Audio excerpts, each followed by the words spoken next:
Yeah. Well, there's certain issues that don't need to be solved, and that's Liverpool right now in the table.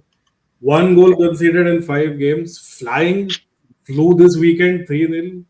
What do you think is? I mean, there was that one loss, which I think is fair. Anyone can that can happen to anyone. But I wanted to speak to. I mean, I think Mangesh will probably get to the attack part of it. He had a point to make on Darwin, but I just wanted to get your idea on what's working suddenly well for the defense because Liverpool sort of looked impenetrable. So So for the defense, yeah, I mean, I think defensively, right? Like we have, I think both of those midfielders. First of all, I was talking about last time about Gravenberch, right? hmm. Amazing this game again. Yeah. He's had two back-to-back man of matches. Hmm. Against AC Oh, Milan and against in the acha. Champions League. You Hmm. know, since you were saying who played in this Champions League this week, we did play against AC Milan in the Champions League, unfortunately, Yeah. but it was amazing. Like Gravenberch played both of those games really well, you know, and I think so far we have a really good midfield that helps out.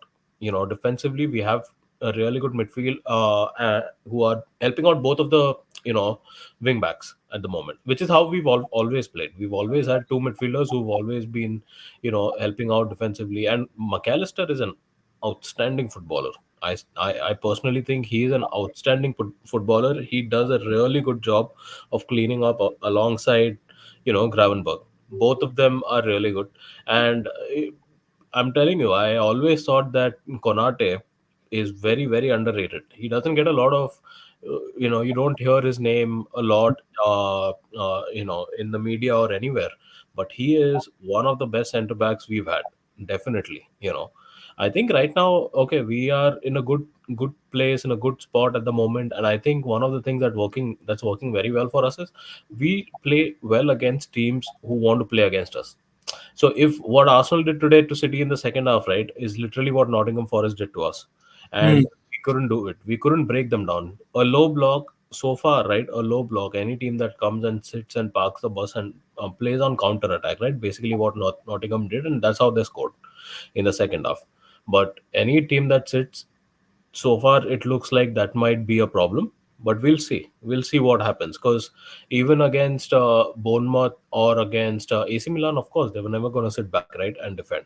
Yeah. And on but anyway, even against AC Milan, right, like if you see the both the two goals we scored, it was on set pieces. It was both the center backs who scored. And maybe that was because we took advantage of the fact that their keeper was had an injury.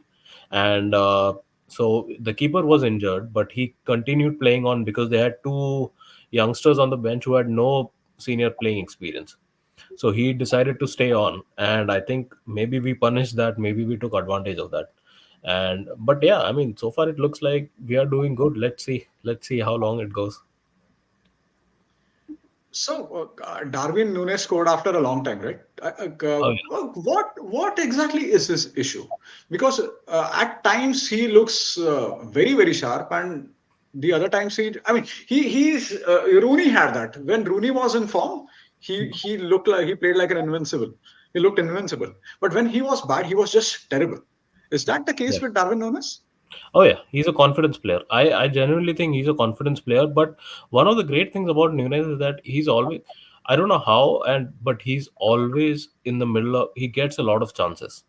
He creates a Hmm. lot of chances. He gets a lot of chances. Liverpool fans call him like the agent of chaos, because he's always doing some or the other thing where, if it is like I was telling you earlier, that in last season we had a game against Chelsea where he hit the post 4 times. He didn't score even once, but he hit the post 4 times in the same game, you know. And I think it is all about confidence for him, because there was a period of time last season at the start, I think, before he got sent off. I think he started scoring a lot of goals, and then he had a bit of a break, I think, because he was sent off, and then again he had to pick himself up again. But he's one of those players. It can be on his day, he can be good, but then he can also be he's a very frustrating player sometimes to watch, because he misses some of the easiest chances you've Easiest seen. chances, yeah. Oh yeah, like seriously, there I've screamed at my TV so many times. I've wanted Like I've heard abuse at him so many times on the TV because of some of his misses are incredible. But then when you go back and see his goals, his goal catalog is probably better than Erling Haaland, you know, because of the type of goals he actually scored. So he's a mystery. He's still a mystery to me. But again, I feel like this is going to be his, like a make or break season for him. He did well last year. He actually had 31 goals and assists, which is not bad for a No, striker at all. yeah, Even absolutely. though people make fun of him or something, he had 31 goals and assists. He could have had more, no doubt. But I feel like this season is going to be a make or break for him. But also, you So do say you he could think? have had more week. Sorry, go on. No, no, no, good, good. No. So you say that he could have had more. I think we also forget that he's also playing in a team which is Salah, who Hmm. takes a lot of the ball. He's with the ball a lot of the times. He's always the first choice of attack. He's also playing with the likes of Jota and Luis Diaz, who again have a lot of the ball. So I think somewhere people have to make fun of him. I think he's a decent player without being great. I think Mhm. his ceiling is. I don't think it is as high as what Torres had at Liverpool or what. He's somewhere between Milan Baros, Andrei Voronin, and he's somewhere between that and maybe Torres. I don't think he'll ever get to the Suarez level, but he'll No. somewhere be in that, between Baros and Torres, maybe somewhere there. He's a different type of striker, and especially when Klopp signed him, it's a completely different setup, right, from what we had was in Mane, Firmino, and Salah. Yeah. So it was a very different setup. But then again, if you look at it, right, Klopp had a outrageous number nine in Lewandowski at Hmm. Dortmund, Dortmund. and that's what we thought. Because when actually Nunez came to Anfield and played against us versus when we played Benfica, right? He scored. I think he scored, but he was unbelievable that day. And a lot of media thought that that's literally why we signed him, because he was amazing. He was amazing against us. It was a little bit deviation from what we were as a team under with Firmino and with Salah and with Mane. But again, we spent a lot of money on him. He's our highest player, highest. I think he's our highest signing, most expensive signing probably. So to keep that price tag, he has to justify that price tag, and as I said, he did okay last year. I don't know what his ceiling is anymore. I don't think he will go up to Torres, the level of Torres, or go beyond that at all. But I don't even think he will go up to, like what Firmino was for Liverpool. I don't even think so. Yeah. He gets there, but we'll see. The potential is there. That's the frustrating part. The potential, you can see he has insane potential, but I don't know what goes on with him sometimes. Seriously, he can be a very frustrating player. But that's the thing, So right, is Mangesh? so just yeah. Signing a player that's played in the Portuguese league based on a performance on a one-off European game, it's not everybody's cup of tea. Yeah, yeah, yeah, it isn't. We did that. Nobody can beat us. What we did back in 2003 with, I don't know who was it, some number seven. I don't remember. Oh, Nani, you mean? I Nani remember was that. 17, okay. Oh, I thought you were. Oh, was it Fred? Was Fred from Michael the? Owen. Huh? Oh yeah, Michael Owen. yeah. That was some number seven. Sorry, Mangesh, I interrupted you for my stupid joke. Sorry, go on. No, no, no. So my observation was Darwin Nunez hold up play. I don't think he's natural. I thought he was not natural at that.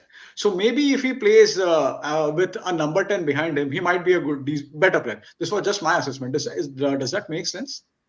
Yeah, yeah. His older play is okay. Like he's not going to be like I mean, if you think about it right now, like Lukaku used to be.